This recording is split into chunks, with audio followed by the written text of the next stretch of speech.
The crystal chandeliers of the Morgan & Associates annual charity gala sparkled above Sarah Thompson's head as she made her final preparations for the evening's presentation.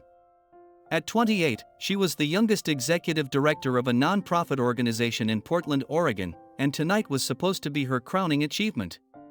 The Hope Haven Foundation, her life's work dedicated to helping underprivileged children, was about to receive its largest donation ever, or so she thought. "Everything looks perfect, Sarah," whispered Emily Martinez, her assistant and closest friend since college. "The board members are impressed, and Mr. Richardson can't stop smiling." Sarah smoothed her modest navy blue dress, a stark contrast to the flashy designer gowns surrounding her. Her mother's words echoed in her mind, "Kindness doesn't pay the bills, sweetheart." But Sarah had proven her wrong, building Hope Haven from the ground up with nothing but determination and an unwavering belief in helping others. The ballroom of the Grand Portland Hotel buzzed with anticipation as Jonathan Blake, CEO of Morgan & Associates, approached the podium. His steel-gray hair and tailored suit exuded power, but it was his daughter, Victoria Blake, who commanded attention. Victoria's red dress seemed to shimmer like fresh blood under the chandeliers as she stood beside her father, her perfectly manicured hand resting possessively on his arm. "Ladies and gentlemen," Jonathan's voice boomed through the speakers, "tonight we celebrate excellence in charitable work." His eyes swept the room, landing briefly on Sarah with what seemed like genuine warmth. The Morgan & Associates Grant Committee has reviewed countless applications, but one organization stood out above all others. Sarah's heart raced. This grant would fund Hope Haven's new children's center, providing after-school care and educational support for hundreds of struggling families. Victoria's lips curled into what might have been a smile, but her eyes remained cold as winter frost. Sarah had never understood the other woman's apparent disdain for her, despite her attempts to build a friendly relationship over the past year of grant preparations. However, Jonathan continued, his tone shifting slightly, "Recent discoveries have forced us to reconsider our decision." The room fell silent. Sarah's stomach dropped as Victoria stepped forward, holding a thick folder. "Miss Thompson," Victoria's voice cut through the silence like a knife, "would you care to explain these financial discrepancies in Hope Haven's records?" Sarah's mind reeled. I don't understand." "What discrepancies?" Victoria's smile widened as she began projecting documents onto the large screen behind her. $300,000, Miss Thompson. Missing. Embezzled. And all evidence points to you." The room erupted in whispers. Sarah's vision blurred as she stared at the doctored documents, her mind struggling to comprehend what was happening. "These aren't real," she managed to say, her voice trembling. "These documents have been altered." "Are you calling my daughter a liar?" Jonathan's voice had lost all its previous warmth. Emily stepped forward. "This is impossible. Sarah would never." "Emily," Victoria interrupted smoothly, "or should I say, Emily Martinez Blake? Would you like to tell everyone about your recent marriage to my cousin James, and your role in this investigation?" Sarah turned to her friend, her best friend, and saw the truth written across Emily's face. The betrayal struck deeper than any physical blow. "Sarah," Emily whispered, tears streaming down her face, "I'm so sorry. They promised me a position at the corporate foundation. I needed the money for my mother's medical bills." Security guards appeared at Sarah's sides as cameras flashed. Tomorrow's headlines would destroy everything she'd built. Hope Haven director caught in embezzlement scandal would be the kindest of them. As she was escorted from the ballroom, Sarah caught a final glimpse of Victoria's triumphant smile and Jonathan's stern disappointment. The cool night air hit her face as she stumbled onto the street, her whole world crumbling around her. A text message lit up her phone, "Your kindness was your weakness. You trusted too easily. Welcome to the real world. V." In that moment, standing alone on the rain-slicked streets of Portland, Sarah Thompson faced a choice: let this destroy her or find a way to turn her supposed weakness into something stronger than steel. Little did Victoria Blake know, she hadn't just created an enemy, she had forged a force of nature. Because sometimes, when you try to break someone kind, you accidentally reveal their true power. And Sarah Thompson's story was far from over. As she walked home through the misty Portland night, past the glittering towers of the financial district where she'd once felt so at home, Sarah made a promise to herself. She would prove that kindness wasn't weakness, it was the kind of strength that could move mountains. But first, she would have to survive the storm that was only beginning to rage.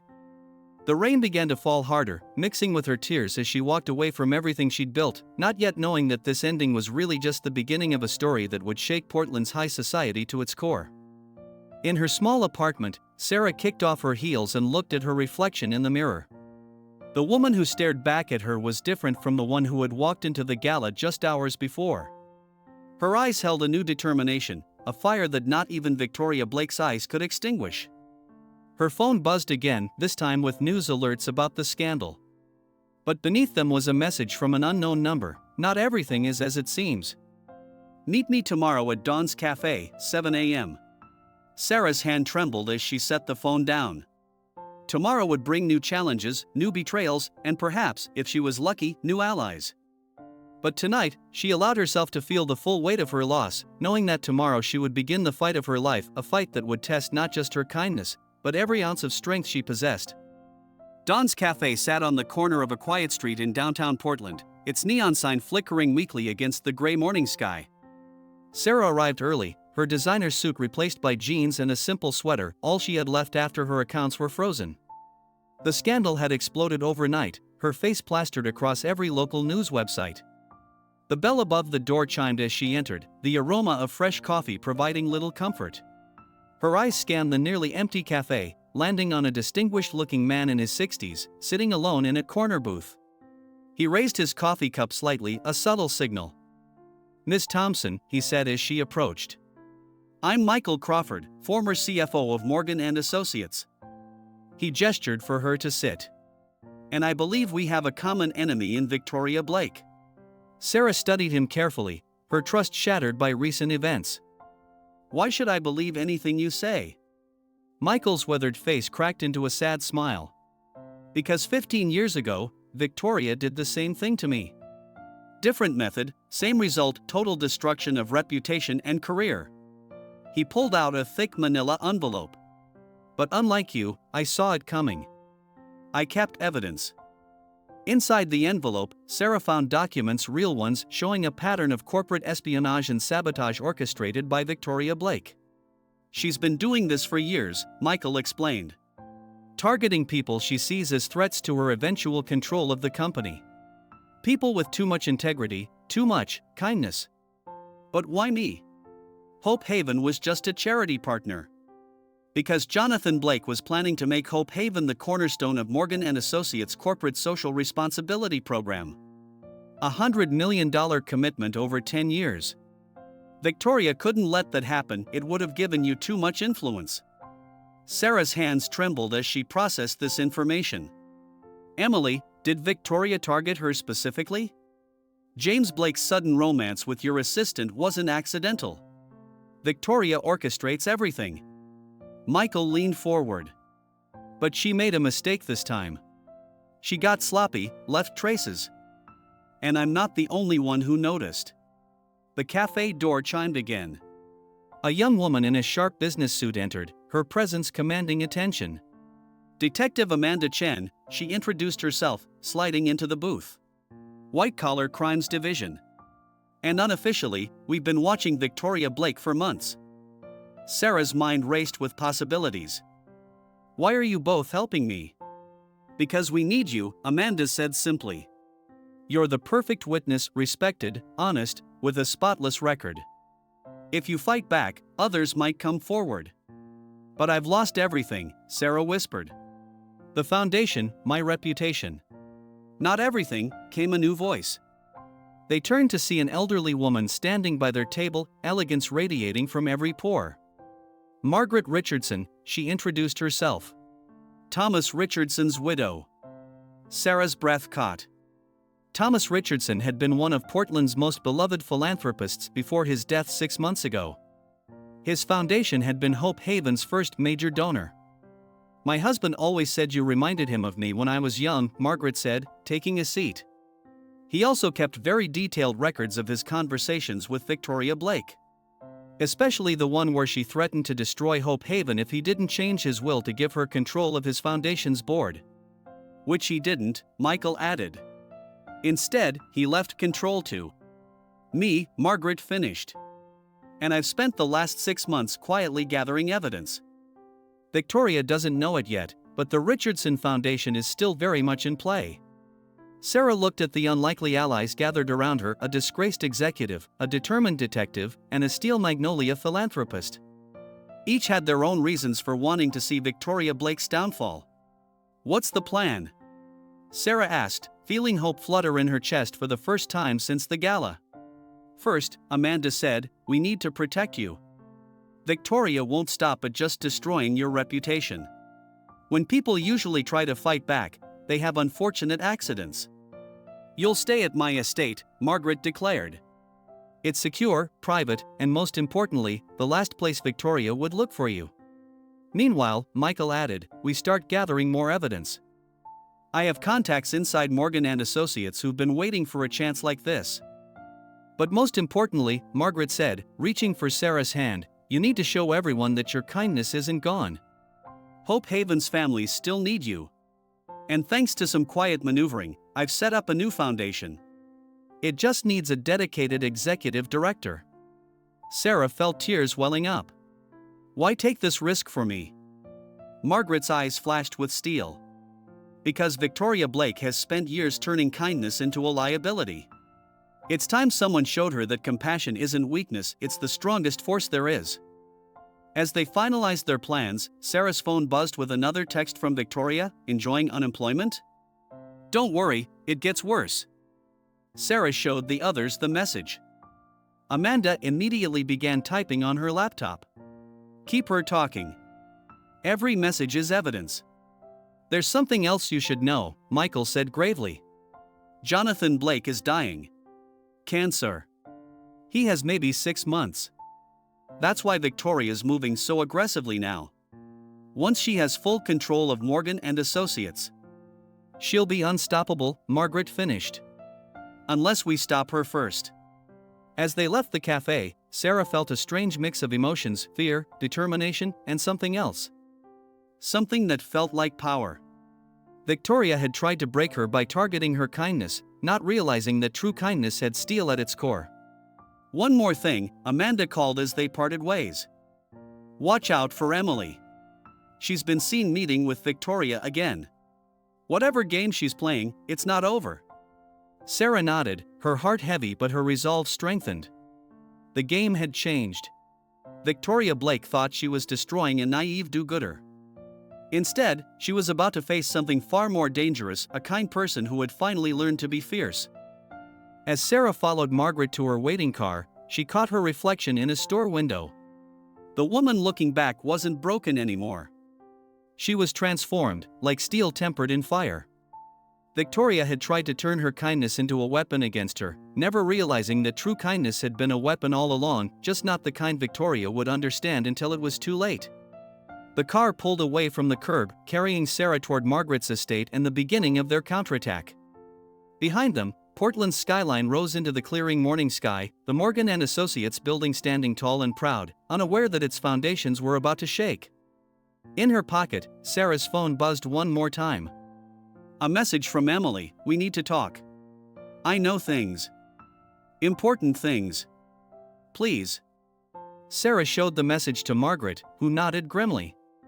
"The game begins," the older woman said. "Are you ready?"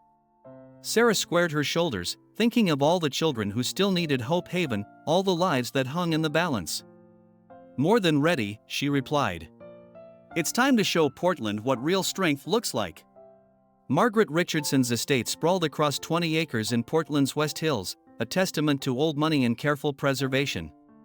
As Sarah stood in the library of the Victorian mansion, watching storm clouds gather over the city below, she couldn't help but feel like a character in a Gothic novel, the wronged heroine seeking refuge in a mysterious mansion. "Your room is ready," Margaret announced, entering with a grace that belied her age. "But first, there's someone you need to meet." The library door opened again, and Sarah's heart nearly stopped.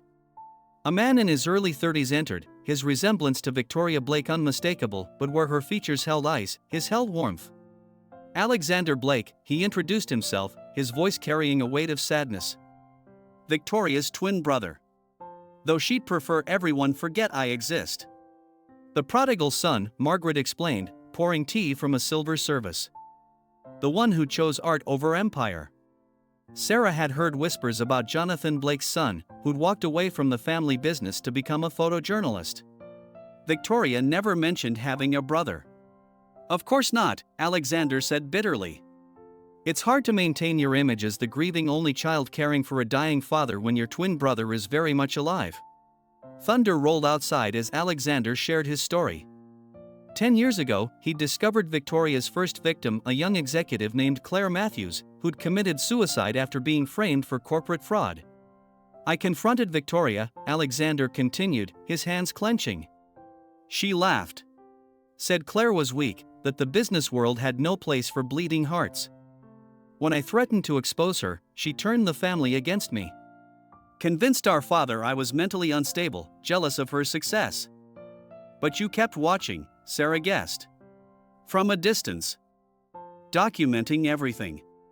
Each person she destroyed, each life she ruined. He pulled out a leather portfolio. Including yours. The portfolio contained photographs Sarah at various Hope Haven events, Victoria watching from shadows, Emily meeting James Blake months before their supposed first encounter. She planned my destruction for over a year? Victoria never acts impulsively, Margaret interjected. Every move is calculated, every piece positioned perfectly. A knock at the door interrupted them. Detective Chen entered, her face grave. We have a problem. Emily Martinez was just found unconscious in her apartment. She's in the hospital. Sarah stood quickly. I need to see her. It's a trap, Alexander warned. Of course it is, Sarah replied. But Emily knows something Victoria desperately wants to hide. Why else try to silence her? I'm coming with you, Alexander said. I know how my sister thinks. The drive to Portland General Hospital was tense. Rain pounded the windows of Margaret's chauffeured car as Sarah and Alexander strategized. There's something else you should know, Alexander said quietly. About why Victoria hates kindness so much. Sarah turned to him, sensing a revelation. Our mother didn't die in a car accident like the papers reported. She killed herself after our father's affair became public. She was too kind, too forgiving. Victoria watched her spiral into depression, watched her take those pills. She was 15. The same age as many of the girls at Hope Haven, Sarah whispered, pieces clicking into place. Victoria decided that day that kindness was a fatal flaw. She built herself into someone who could never be hurt that way. At the hospital, they found Emily under guard.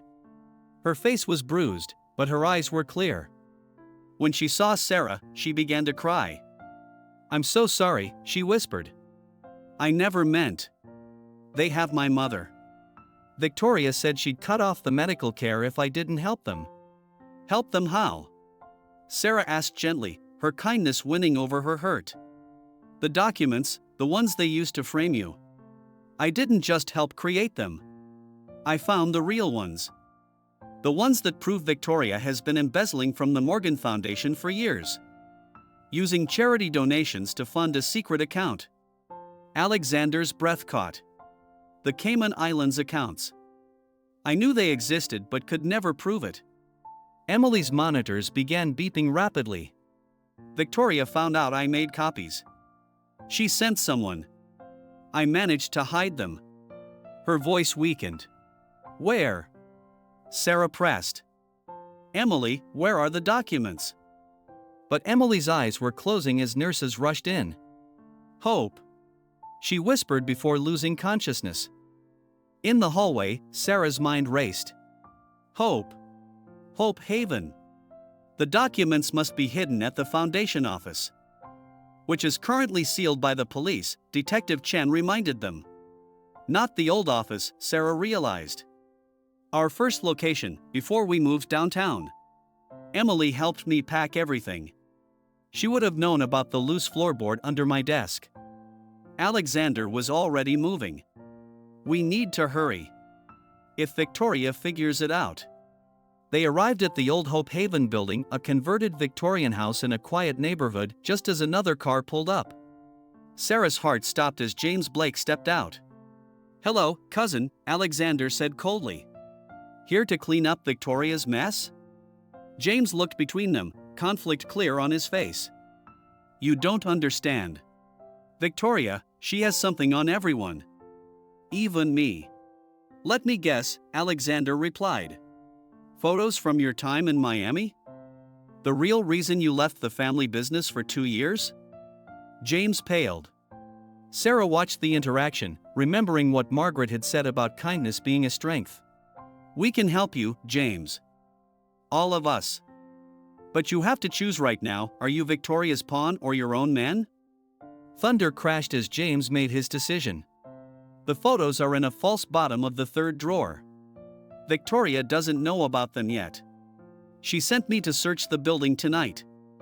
Inside, they found not only Emily's copied documents but something else, a letter from Thomas Richardson to Jonathan Blake, dated just before his death. In it, he detailed his suspicions about Victoria and named Sarah as his chosen successor for both foundations. "This is why she moved against you so quickly," Alexander realized. If father had seen this letter. Sarah's phone buzzed, a text from Victoria, "Hope you're not getting too comfortable at the Richardson estate. Old houses can be so dangerous. All those faulty wiring issues." Alexander grabbed Sarah's arm. "We need to get back. Now." As they raced through the rain-slicked streets, Sarah thought about Emily, about Claire Matthews, about Victoria and Alexander's mother. All women marked by kindness, all targeted by someone who saw that kindness as weakness. But as they crested the hill and saw smoke rising from Margaret's estate, Sarah felt something crystallize inside her. Victoria had spent her life destroying kind people. She'd never faced one who knew how to turn that kindness into armor. The game was changing. And this time, kindness would not be the weakness Victoria expected. Racing up the drive, they found Margaret calmly directing firefighters, her silver hair gleaming in the emergency lights. "Just the East Wing," she announced. "Thankfully, I had everything important moved out this morning. I do so hate being predictable." Sarah looked at the determined faces around her, Alexander, James, Detective Chen, Margaret, and somewhere in a hospital bed, Emily fighting to make things right. Victoria had tried to isolate her, never expecting her supposed weakness would draw others to her cause. "What now?" James asked, looking both terrified and relieved to have switched sides. Sarah held up the documents from Hope Haven. "Now we show Victoria that some people are kind because they choose to be, not because they don't know how to be anything else." As if on cue, her phone buzzed again. "Victoria, ready to negotiate?"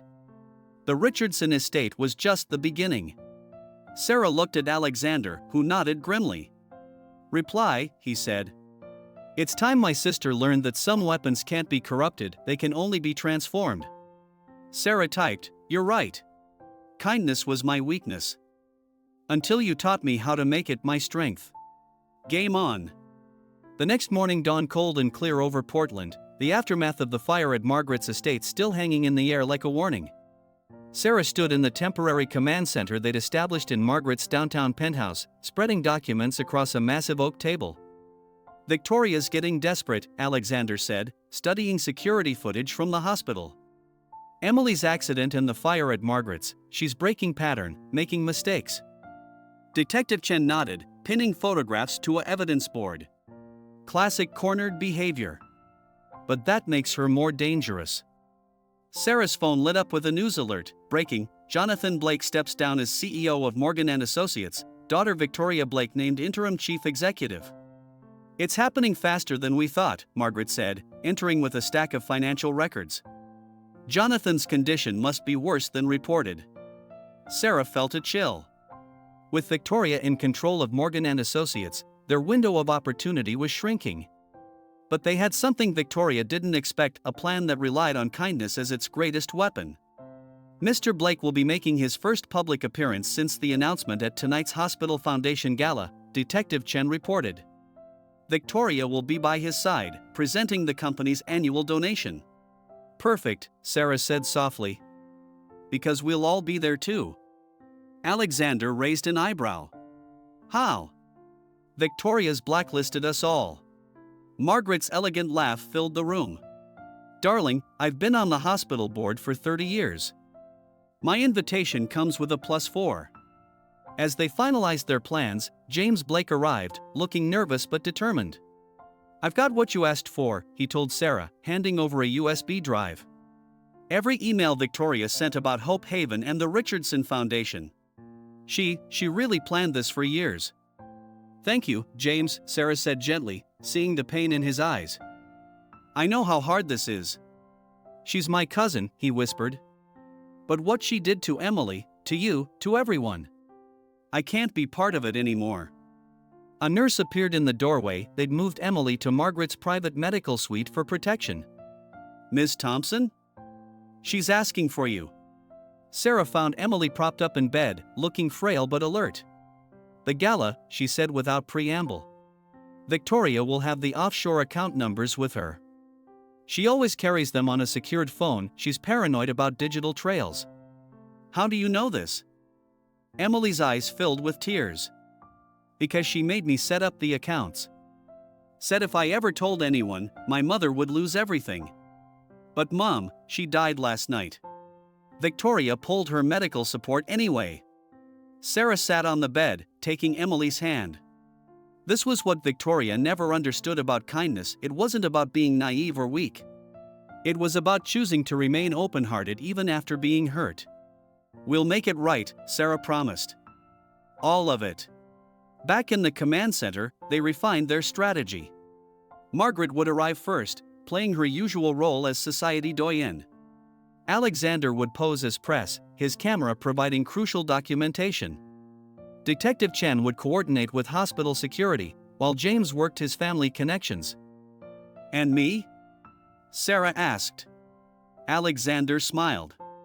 You, dear Sarah, are going to give the performance of your life. The gala began at 8. Sarah watched from a service entrance as Portland's elite arrived, their diamonds catching the lights like stars. Victoria made her entrance at 9, supporting a frail Jonathan Blake. Even from a distance, Sarah could see how ill he looked. Remember, Alexander's voice came through her earpiece. Victoria thinks power means never showing weakness. But real power comes from turning weakness into strength, Sarah finished. I'm ready. The moment came during Victoria's speech. She stood at the podium, resplendent in white, playing the role of devoted daughter and charitable benefactor. Morgan and Associates has always believed in giving back, she was saying. In helping those who help others. Which is why tonight's donation will be unprecedented in its scope. How unprecedented? Sarah's voice rang out as she walked into the spotlight. As unprecedented as the millions you've stolen from your own charitable foundation? The room went dead silent. Victoria's face showed shock for just a moment before her mask slipped back into place. Security, she said calmly, please remove Miss Thompson. I'm afraid they answer to the hospital board tonight, Margaret called out, rising from her seat. And we'd very much like to hear what she has to say. Alexander appeared, camera flashing, as Detective Chen moved to block the exits. James stepped forward, positioning himself between Victoria and their father. What is this? Victoria hissed. Sarah approached the podium, her heels clicking on the marble floor. This is justice. For Claire Matthews. For Emily's mother. For every person you've destroyed in your climb to power. You have no proof, Victoria sneered, but her hand went to her clutch, where Sarah knew the secured phone would be. Don't we? Sarah pressed a button, and the ballroom screens lit up with documents, years of financial records, emails, offshore accounts. Your mistake was thinking kindness meant stupidity. That someone who chose to help others couldn't also be smart, strategic, dangerous. Victoria's laugh was brittle.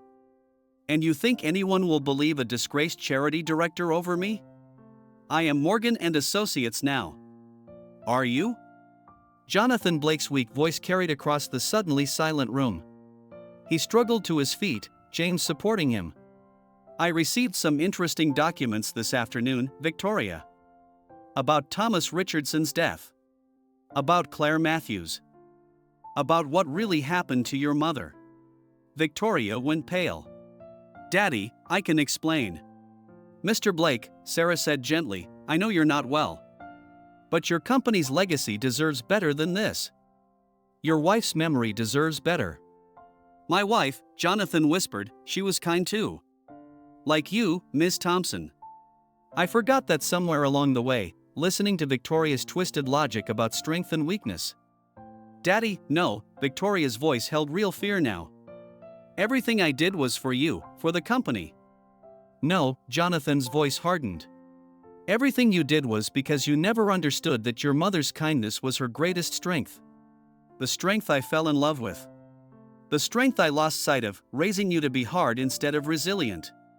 Detective Chen stepped forward.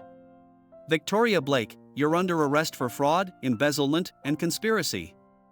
As the police moved in, Victoria's mask finally cracked. You think you've won, she snarled at Sarah. You think kindness saves anything? It didn't save my mother. No, Sarah agreed softly. But it saved me. And now, it might even save you if you let it. Victoria's bitter laugh was cut short as the handcuffs clicked into place. The gathered crowd watched in shocked silence as Portland's newest CEO was led away. Jonathan Blake slumped in his chair, looking older than ever. Miss Thompson, he called weakly. I believe we have some company reorganization to discuss. As the night's drama unfolded into breaking news and shocked conversations, Sarah felt a strange peace settle over her. Victoria had tried to weaponize her kindness, never realizing that true kindness was already the most powerful force in the universe, not because it couldn't be hurt, but because it could be hurt and still choose to remain kind. Her phone buzzed one last time. A message from Emily, Mom would be proud of us both. Sarah looked around the ballroom at Margaret's satisfied smile, Alexander's proud grin, James's relieved expression, and Jonathan Blake's tired but clearing eyes. Victoria had spent years building a network based on fear and manipulation. Sarah had built one based on kindness and truth. In the end, there was no contest about which was stronger. The morning after Victoria's arrest, Portland's skyline seemed to shimmer with new possibility. But Sarah Thompson knew better than to celebrate too early. Standing in Jonathan Blake's private office at Morgan & Associates, she could feel the weight of unfinished business hanging in the air. The board is in chaos, Alexander reported, pacing by the floor-to-ceiling windows. Victoria's arrest is just the beginning. There are dozens of compromised executives, compromised deals. And compromised lives, Sarah added softly, thinking of all the people Victoria had destroyed over the years. Jonathan Blake sat heavily in his leather chair, the morning sunlight emphasizing how frail he'd become. I enabled her, he admitted. After her mother's death, I thought making her strong meant making her hard. I never imagined. A knock interrupted them. Detective Chen entered with a grim expression. We have a situation. Victoria's been released on bail. What? Alexander exploded. How? Judge Harrison signed the order an hour ago. Apparently, someone provided evidence that could complicate the prosecution's case. Sarah's phone buzzed with a text from an unknown number. Did you really think it would be that easy? Time for your final lesson about power. V. She's not working alone, Sarah realized. There's someone else, someone with enough influence to sway a judge. Marcus Sterling, Jonathan said quietly. My oldest friend and Victoria's godfather. He's been pushing for a merger between Sterling Enterprises and Morgan & Associates for years. Margaret Richardson swept into the office, elegant even in crisis. Sterling's been buying up Morgan & Associates stock through shell companies. With Victoria's arrest causing the price to plummet. He's positioning for a hostile takeover, Alexander finished. And Victoria's his key to controlling both companies. Sarah's mind raced. This wasn't just about one woman's revenge anymore, it was about an entire system of power and privilege that turned kindness into a liability. Emily called from her hospital bed, her voice stronger now.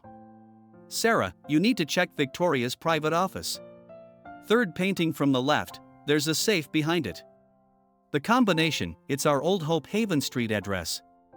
How do you know this? Because she made me watch her hide something there the day before the gala. Something about insurance against Sterling. Sarah and Alexander exchanged looks. I'll go, he said. She's less likely to have me followed.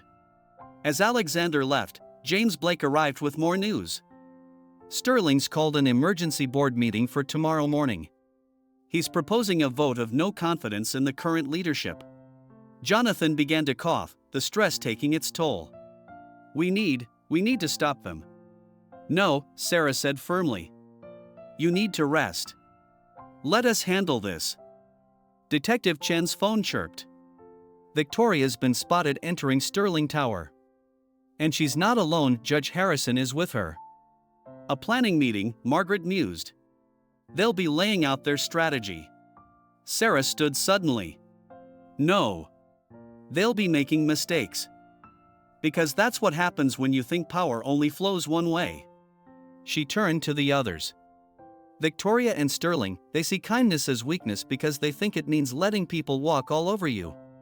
But real kindness, the kind that changes lives, builds foundations, heals communities, that kind of kindness has teeth. Her phone buzzed again. Victoria, enjoying Father's office? Don't get too comfortable.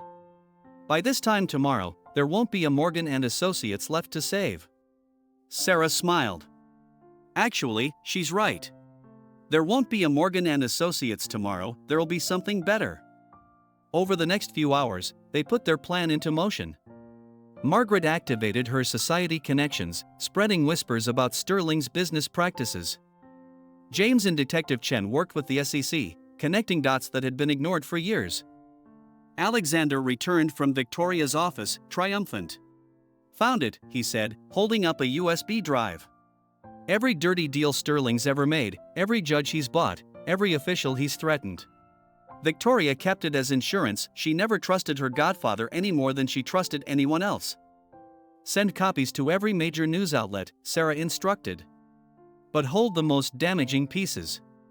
We'll need them tomorrow. That evening, as storm clouds gathered over Portland again, Sarah visited Emily in the hospital. Her former assistant was sitting up, color returning to her cheeks. I've been thinking about my mother, Emily said. About how she always said kindness was like water, it could nourish, or it could wear away stone. It just needed time and persistence. Sarah took her hand. We're going to rebuild Hope Haven. Bigger than before. Strong enough to help everyone Victoria and Sterling have hurt.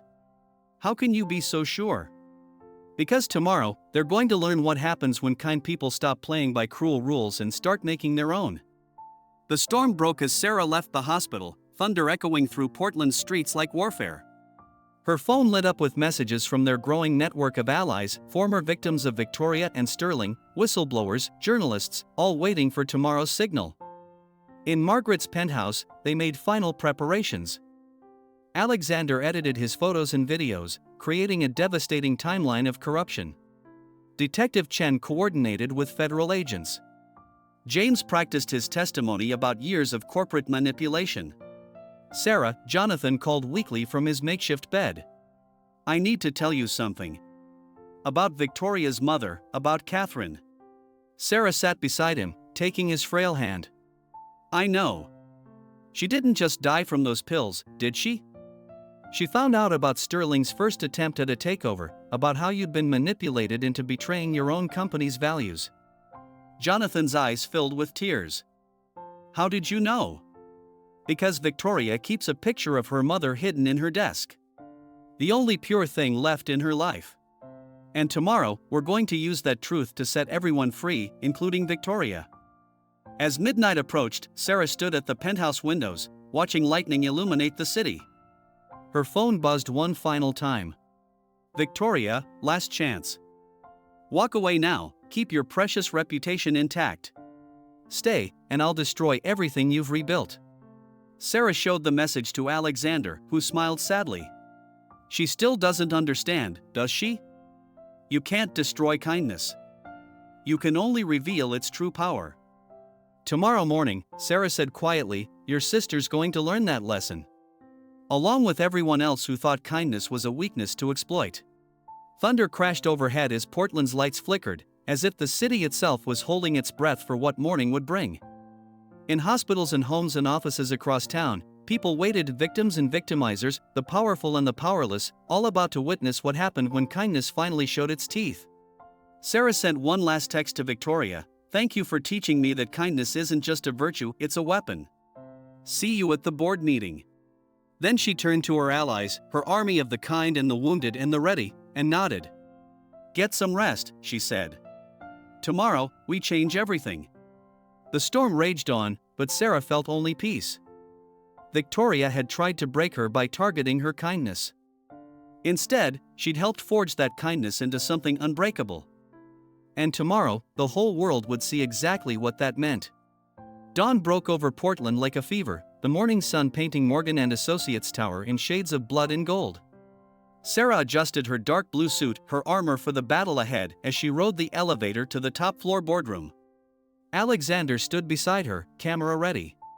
"Sterling's already here," he murmured. "Brought his whole legal team." Sarah nodded, feeling the weight of the USB drive in her pocket. "And Victoria?" "Arrived 10 minutes ago. She's with Judge Harrison and 3 other board members." The elevator doors opened to reveal Margaret Richardson waiting for them, resplendent in crimson. "The press is assembled downstairs," she reported. "Every major network, thanks to some strategic leaks about unprecedented corporate restructuring." Sarah's phone buzzed. "Emily, hospital released me. I'm in the lobby with Detective Chen. Ready when you need us." James Blake met them at the boardroom doors, his face tense. "Sterling's offering the board members golden parachutes in exchange for their votes." "Most are wavering." "Of course they are," Sarah said quietly. "They think this is about money and power. They're about to learn it's about something much more valuable." They entered the boardroom to find a tableau of power in crisis. Marcus Sterling dominated one end of the massive table, his silver hair and tailored suit projecting authority. Victoria sat at his right hand, her white outfit a stark contrast to the bruised dark circles under her eyes. Jonathan Blake's empty chair loomed at the head of the table like an accusation. "Miss Thompson," Sterling's voice dripped condescension. "This is a closed board meeting. Security will escort you out." Actually, Margaret stepped forward, as the largest individual shareholder of Morgan & Associates following my late husband's bequest, I've invited Miss Thompson as my proxy. Victoria's perfectly manicured nails dug into the leather armrests.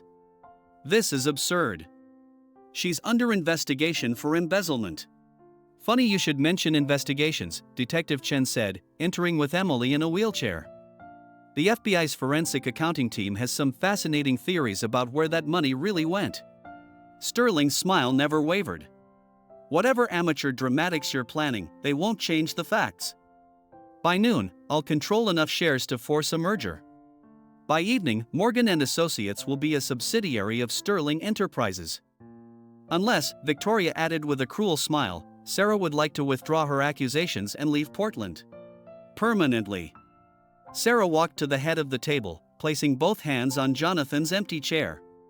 "Before we vote, I think everyone should see what real power looks like." She nodded to Alexander, who connected his laptop to the room's display screens. The first image appeared, Catherine Blake, Victoria's mother, young and beautiful, at a charity gala 20 years ago. "What is this?" Victoria demanded, but her voice shook slightly. "This is the last photo taken of your mother before she discovered Sterling's first attempt to take over Morgan & Associates," Sarah said softly. "Before she learned how her best friend's husband had been systematically destroying her family's legacy." Sterling's smile tightened. "Ancient history. Is it?" Sarah pressed a button, and new documents filled the screens. "These are from your private files, Victoria. The ones you kept as insurance against your godfather. The ones that prove Sterling arranged Catherine's accident when the pills didn't work fast enough." The boardroom erupted in gasps and whispers. Victoria's face went chalk white. "You're lying," she whispered. "Am I?" Sarah's voice was gentle now. "Is that why you've spent the last decade destroying anyone who showed the same kindness your mother was famous for? Because Sterling convinced you that her kindness was what killed her? Enough." Sterling stood, his mask of civility cracking. "This is corporate terrorism." "Security won't be coming," James said, holding up his phone. "They're a bit busy with the FBI agents in the lobby." Sarah turned to the board members. "You all have a choice to make. Not just about who controls this company, but about what kind of power you believe in. The kind that breaks people, or the kind that heals them. She's right. Jonathan Blake's voice made everyone turn. He stood in the doorway, supported by a nurse but standing straight. I made a terrible mistake after Catherine died. I let Sterling convince me that kindness was weakness, that Victoria needed to be hardened to survive. I forgot what my wife always said, that true strength comes from remaining kind in an unkind world. Victoria stood so quickly her chair crashed backward. You don't get to talk about her. You let him destroy her. You let him turn me into a weapon, Sarah finished gently. But weapons can be transformed, Victoria. Trust me, I know. Sterling's laugh was ugly now. Touching. But sentiment doesn't change the fact that I own enough shares. No, you don't. Margaret's voice cut like steel. Because an hour ago, the SEC froze all transactions involving Sterling Enterprises pending an investigation into systematic fraud and market manipulation. Detective Chen stepped forward. Mr. Sterling, you're under arrest. Judge Harrison, you might want to call your lawyer. As federal agents entered the boardroom, Sarah watched Victoria's world implode. The younger woman stood frozen, watching her godfather being handcuffed, her carefully constructed reality shattering. Victoria, Sarah said softly, your mother's death wasn't caused by her kindness. It was caused by people who saw that kindness as something to exploit. Just like you've been doing ever since. Victoria's eyes filled with tears for the first time in years.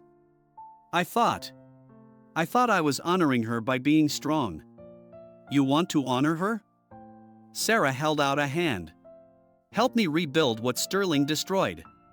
Help me show Portland what real strength looks like. The boardroom had become a scene of organized chaos. Sterling and Judge Harrison were led away in handcuffs. Board members huddled with their lawyers. Reporters clamored outside the doors. Jonathan Blake made his way to his daughter. Victoria, he said brokenly, I failed you. Failed your mother. Help me make it right. Victoria looked from her father to Sarah, then to the photo of her mother still displayed on the screens. I don't know how to be kind anymore, she whispered. Yes, you do, Sarah assured her. You just forgot for a while. We'll help you remember. As the morning sun climbed higher over Portland, Sarah's phone lit up with messages from Hope Haven families, from victims of Victoria's past schemes, from people across the city offering help and support. A network of kindness, proving that true power didn't flow from fear or manipulation, but from the courage to remain open-hearted in a world that often rewarded cruelty. What happens now? Emily asked from her wheelchair. Sarah looked around the boardroom at Alexander documenting everything, at Margaret coordinating with lawyers, at James helping his uncle to a chair, at Victoria still staring at her mother's photo. Now, Sarah said, we rebuild. Not just Hope Haven or Morgan and Associates, but everything Sterling and his kind of power tried to break. And we do it with the strongest force there is, kindness that knows exactly how powerful it can be. Victoria turned to her, tears streaming down her face. Teach me, she asked simply. Sarah squeezed her hand. That's what kindness does. It teaches. It heals. It transforms. Outside, Portland gleamed in the morning light, its towers reaching toward a sky that seemed somehow clearer, as if the storm of the past weeks had washed away more than just rain. A new day was dawning, and with it, a new understanding of what true power looked like. It looked like kindness with teeth. Like strength that didn't need to break others to prove itself. Like hope that had been tested by fire and emerged stronger than steel. 1 month after Sterling's arrest, Hope Haven's new campus buzzed with activity. The modern glass building, funded by recovered assets from Sterling's criminal empire, stood as a testament to transformation. Sarah watched from her office as children played in the courtyard, their laughter a melody of healing. The last of Sterling's victims came forward today, Alexander said, entering with a stack of files. The compensation fund is almost fully allocated. Sarah nodded, thinking of all the lives that needed rebuilding. And Victoria? Still in therapy. But she's making progress. Alexander smiled sadly. Found her in Mother's garden yesterday, planting roses. said it was something they used to do together. The door opened again, admitting Emily, now walking with just a slight limp. The Morgan and Associates board approved the new charitable giving initiative. Full funding for education and rehabilitation programs across the state. And the corporate reforms? Sarah asked. Passing unanimously. Jonathan insisted on writing kindness and ethical leadership into the company charter. Legally binding now. Sarah's phone buzzed with a text from Victoria, found more of Mother's old files. Think you should see these. Come to the house? The Blake mansion had changed in the past month. Gone were the austere furnishings and cold modernist art. Catherine Blake's photographs now lined the walls, her warmth reaching out across decades. Victoria waited in the library, surrounded by boxes of old papers. She looked different too, softer somehow, though no less strong. Her white suits had given way to casual clothes, her severe hairstyle relaxed. Look at this, she said without preamble, holding out a leather-bound journal. Mother's diary. She was planning something before Sterling. Sarah sat beside her, reading Catherine's elegant script. Dream Project, Community Healing Center.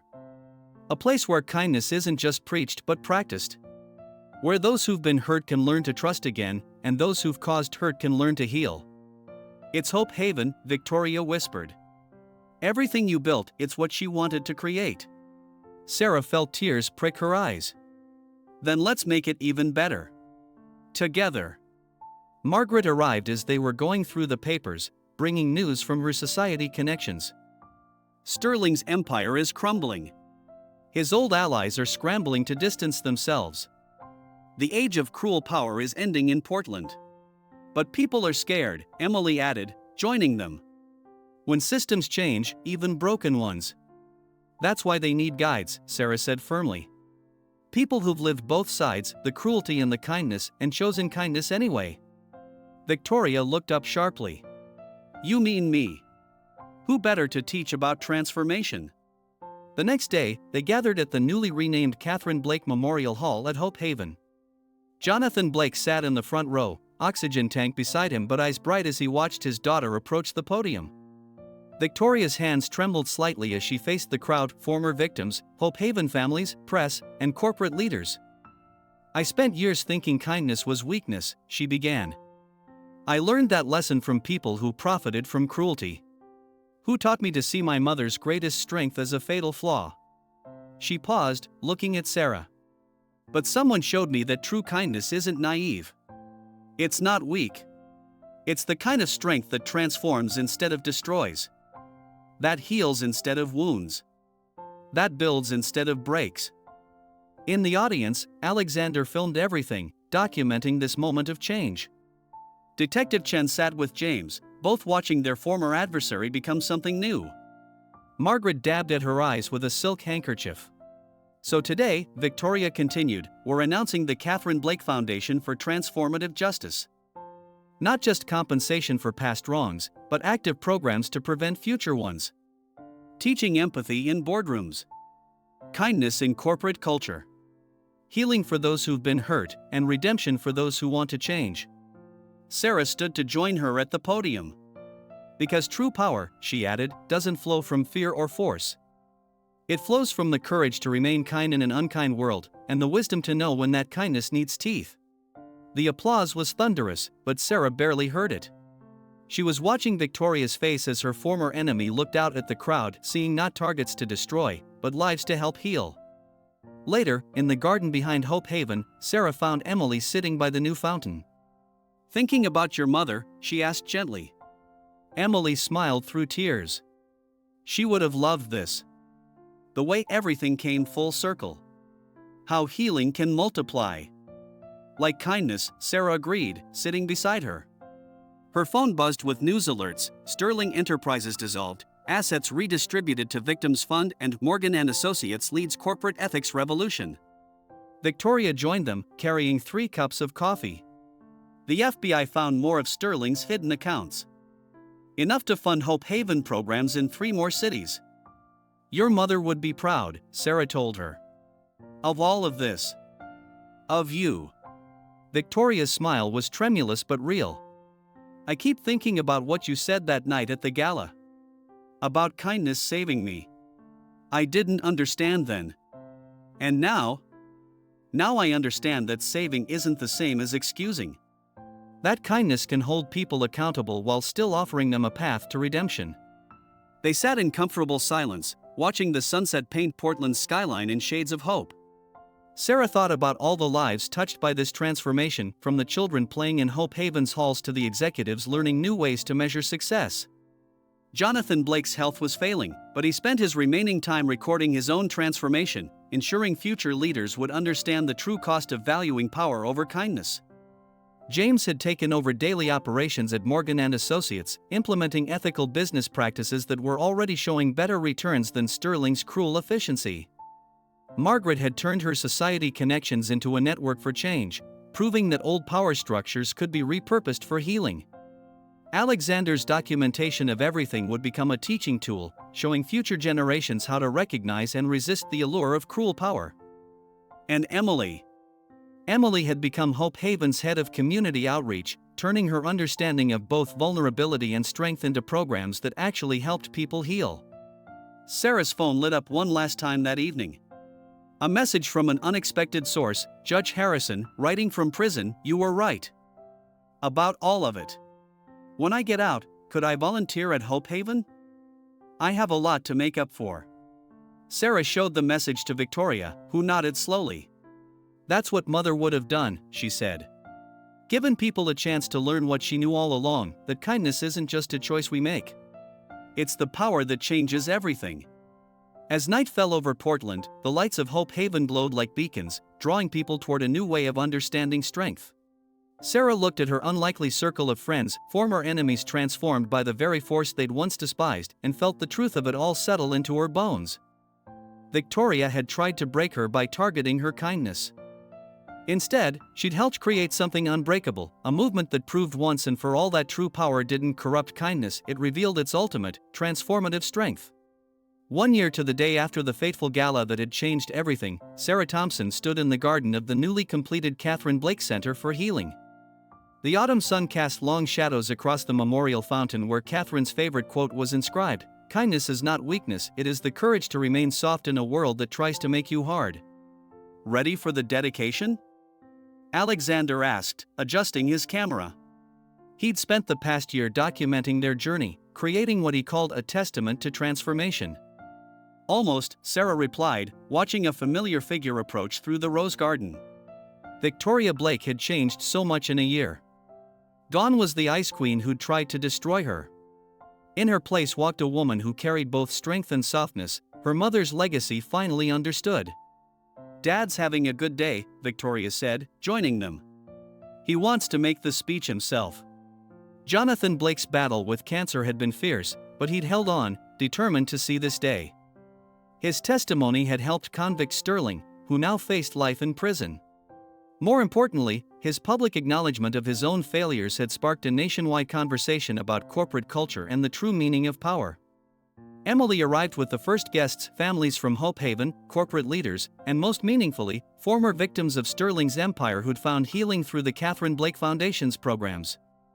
Judge Harrison's rehabilitation program graduated its first class yesterday, Emily reported. 3 former executives, all now working in community service. Sarah smiled, remembering how many had doubted their decision to offer redemption to those who'd once wielded power cruelly. But Catherine Blake's vision, preserved in her journals, had proven prophetic. True healing requires reaching both the wounded and those who caused wounds, teaching all that kindness is not the absence of strength, but its highest expression. Margaret Richardson, elegant as ever at 80, gathered everyone for the ceremony.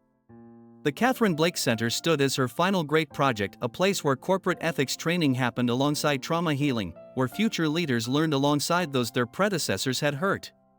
"Before we begin," Sarah said, addressing the assembled crowd, "I want to share something we found yesterday." A letter Catherine Blake wrote to her daughter, dated the day before she died. Victoria's breath caught. This was new. They'd discovered the letter in a hidden compartment of Catherine's old desk, delivered to the center just yesterday. Sarah unfolded the paper carefully. "My dearest Victoria, If you're reading this, then the truth about Sterling has come to light, and with it, perhaps, understanding of why I had to leave. Not because kindness made me weak, as he would have you believe, but because I couldn't fight him and protect you at the same time. I chose to leave you my strength, though I feared Sterling would teach you to see it as weakness. I prayed that someday, someone would help you understand that true power lies not in hardening your heart, but in keeping it open despite the wounds. You were born with my kindness, Victoria. It's not weakness, it's your inheritance, your superpower, your truth. And when you finally understand that, you'll be unstoppable. With eternal love. Mom. Victoria stood motionless, tears streaming down her face. Her father reached for her hand from his wheelchair, his own eyes wet with tears of recognition and regret.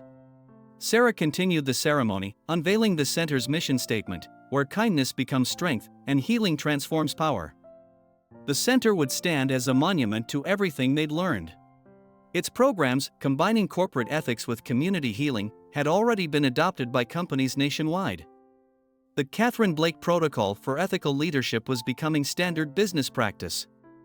We used to think power meant being untouchable, Victoria said, taking the podium. We were wrong. Real power is being strong enough to remain touchable, to stay kind even when kindness costs you. My mother knew that. Thanks to Sarah, I finally understand it too. The ceremony continued as the sun set over Portland, the center's lights illuminating the garden like stars brought to earth. Sarah watched as former enemies embraced, as wounds began to heal, as a new kind of power took root. Emily, now Hope Haven's executive director, shared the latest statistics: employment rates up, recidivism down, community health indicators improving across the board. Kindness with accountability, she said, turns out to be the most practical solution after all. James Blake, who'd transformed Morgan & Associates into a model of ethical business practice, announced new initiatives for corporate responsibility. The company's profits had actually increased since adopting Catherine's principles, proving that kindness could coexist with success. Detective Chen brought news that the last of Sterling's hidden assets had been recovered and redistributed. The age of cruel power was ending, not with a bang but with the quiet triumph of a different kind of strength. As night fell, Sarah found Victoria by her mother's fountain. She would be proud of you, Sarah said softly. She'd be proud of us all, Victoria replied. We did what she couldn't, prove that kindness isn't just right, it's revolutionary. Alexander joined them, camera finally set aside. The documentary is ready, he said. A year of transformation, all caught on film. What should we call it? Sarah looked at Victoria, who smiled. Her kindness was her weakness, Victoria said, until it became her superpower. Perfect, Sarah agreed. Because that's what this year has taught us. Kindness isn't just a personal virtue, it's a force for change. A power that transforms instead of destroys. Their phones buzzed simultaneously, news alerts about another major corporation adopting the Catherine Blake Protocol, about Hope Haven's model being replicated nationally, about studies showing the effectiveness of compassionate leadership. You know what my mother would say? Victoria mused, watching the center's lights reflect in the fountain. She'd say this is just the beginning. Sarah nodded, thinking of all the lives still to be touched, all the power structures still to be transformed.